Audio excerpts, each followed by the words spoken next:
So nagsugod naman og panghatag sa ato ang mga senior citizen sa ilahang mga pension. So siyempre magpa-remind po ang atong kasundaluhan kung unsa ang atong angay buhaton sa kwarta.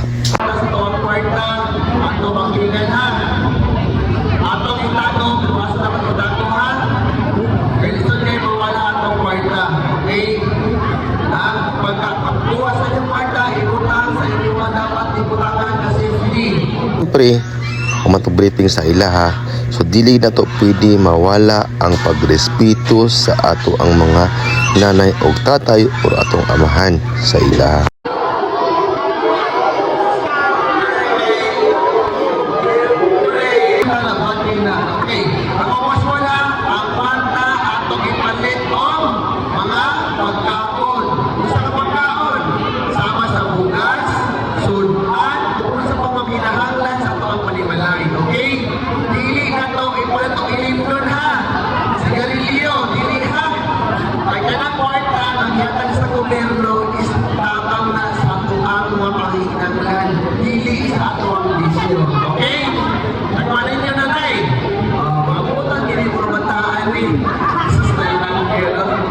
Og syempre, nilanta naman mo sa akong video. Ay di mo kalimot mag-like and share and comment sa akong page Batang Sarangan. Salamat and God bless sa inyong tanan.